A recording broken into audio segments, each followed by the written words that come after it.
Bismillahirrahmanirrahim. Assalamualaikum warahmatullahi wabarakatuh. Anak-anakku sekalian, peserta didik kelas 11 IPS 5 SMAN 16 yang sangat Bapak banggakan. Kita awali pembelajaran kali ini dengan membacakan doa. A'udzubillahi minasyaitonirrajim. Bismillahirrahmanirrahim. Robli slohli sodri wa yassirli amri wahlul uqdatam min lisani yafqahu qauli. Raditu billahi robba wa bil islami dina wa bi muhammadin nabiyya wa rasula. Robbi zidni ilma warzuqni fahma. Amin. Mudah-mudahan dengan diawalinya dengan doa, KBM kali ini kita mendapatkan ilmu yang bermanfaat, yakni ilmu yang membawa kebaikan bagi pemiliknya, ilmu yang lebih mendekatkan diri kepada Allah Subhanahu wa taala. Anak-anakku sekalian, peserta didik kelas 11 IPS 5 SMA 16 yang Bapak banggakan. Pada pertemuan kali ini kita akan membahas tentang aspek sejarah atau aspek tarikh. Yang akan kita bahas adalah Islam pada masa modern, yakni dimulai dari tahun 1800 sampai sekarang. Kompetensi dasar yang harus dikuasai pada KBM kali ini yakni 1.11 mempertahankan keyakinan yang benar sesuai dengan ajaran Islam dalam sejarah peradaban Islam pada masa modern. 2.11 implementasi dari nilai-nilai sejarah peradaban Islam pada masa modern. 3.11 menelaah perkembangan Islam pada masa modern dari tahun 1800 sampai sekarang.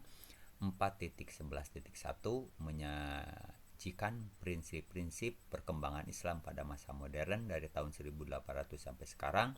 4.11.2 menyajikan prinsip-prinsip pembaharuan yang sesuai dengan perkembangan Islam pada masa modern. Adapun yang menjadi tujuan pembelajarannya ada 4. 1.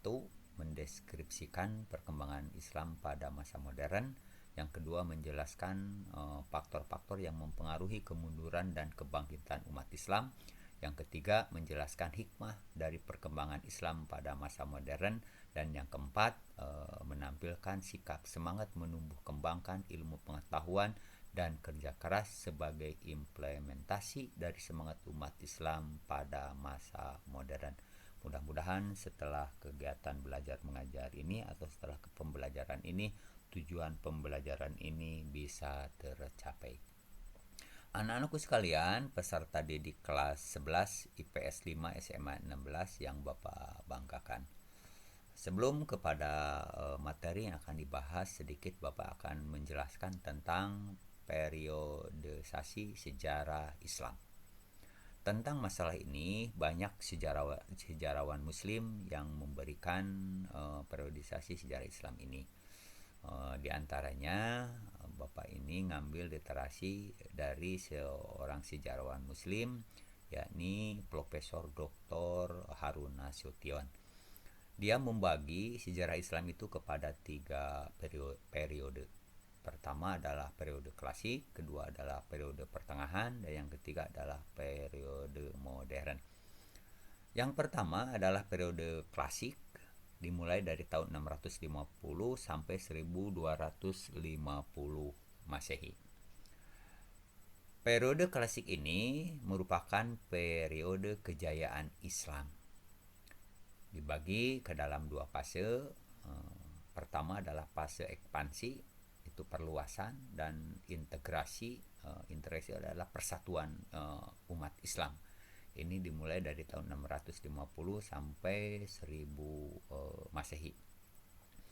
Fase ini yakni dibahas mulai dari lahirnya Islam dibawa oleh Rasulullah Muhammad SAW, yakni pada periode Mekah, dilanjutkan dengan periode Madinah.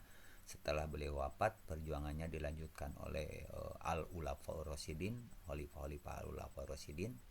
Kemudian dilanjutkan lagi dengan dinasti atau Bani Umayyah, dan setelah itu dilanjutkan dengan dinasti atau Bani Abbasiyah. Ini pada ekspansi. Nah, setelah pada masa ini Islam memperoleh masa kejayaan, maka disebut dengan periode kejayaan Islam. Kemudian masuk kepada fase yang kedua, yaitu fase disintegrasi, dimulai dari tahun 1000 sampai 1250. Pada fase ini mulai terjadi perpecahan-perpecahan di kalangan umat Islam, dilatar belakangi dengan aliran-aliran di dalam Islam, sehingga perpecahan-perpecahan ini menjadikan kondisi umat Islam ada di dalam kondisi yang lemah. Bersama dengan itu datanglah ekspansi atau serangan dari luar, yakni dari kerajaan Mongol Tartar di bawah Genghis Khan, sehingga kerajaan Bani Abbasiyah menjadi runtuh atau hancur. Kemudian masuk kepada periode yang kedua, yaitu periode pertengahan, dimulai dari tahun 1250 sampai tahun 1800. Periode ini merupakan periode kemunduran umat Islam. Ini juga dibagi dua fase. Fase pertama adalah fase kemunduran, dimulai dari tahun 1250 sampai 1500 Masehi. Islam ada di dalam pengaruh atau kekuasaan bangsa lain. Kemudian fase yang berikutnya yakni munculnya 3 kerajaan besar, dari mulai tahun 1500 sampai tahun 1800. Ketiga kerajaan besar itu adalah pertama kerajaan Mongol di India, kedua adalah kerajaan Safawi di Persia atau Iran, dan yang ketiga adalah kerajaan Turki Utsmani di benua Eropa. Pada zaman ini juga memperoleh kemajuan dan juga akhirnya memperoleh kemunduran. Anak-anakku sekalian, setelah masa itu kemudian lahirlah atau memasuki periode berikutnya, yakni periode modern, dimulai dari tahun 1800 sampai seterusnya atau sampai sekarang. Periode ini merupakan periode kebangkitan umat Islam yang ditandai dengan munculnya tokoh-tokoh pembaru di dalam Islam.